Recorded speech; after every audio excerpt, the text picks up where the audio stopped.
let's take a look at role-based access control. As you can see here, we have a few users, including a couple of admins and a user in the organization, and we have them set into teams of admin team and dev team. For more information on users and teams, jump back to the prerequisites section, and we've got more in there for you.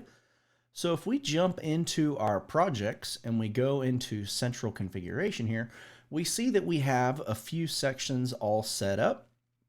If we go into project settings here, we've got our users that are added and we've got them set up into teams. We've got that dev team and that admin team.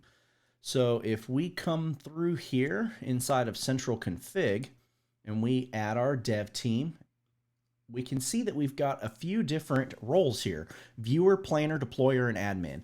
All of these kind of coincide with specific infrastructure as code pieces here. Viewer is pretty self-explanatory. They can just look. A planner can kick off deployments, but can't actually go through and approve if they're waiting for approval. Deployers and admins can approve deployments. The only difference between those two is that an admin has access to the project settings or organization settings, depending on what kind of admin they are.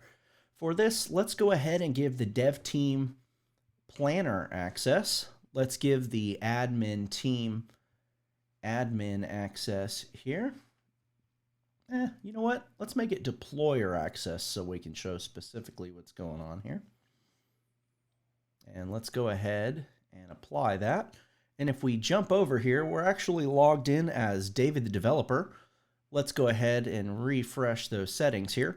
We can see that because David is not an organization admin here or inside of the project administrator, there are no settings available, so we can't actually go in and touch anything. If we jump inside of this deployment that's waiting for approval, we see that here's the plan, everything's good, but this approval button is not actually activated. It says it's waiting for approval and I don't have permissions. Well, that's good because I'm set as a planner, so I can't actually go through and use deployer access. If I jump back over to my account with administrator access here, we can go into environments and check that out. And I do have approval access. Now the next step is going to be figuring out who actually deployed what and when and where. And you'll find that in the next video with the audit logs.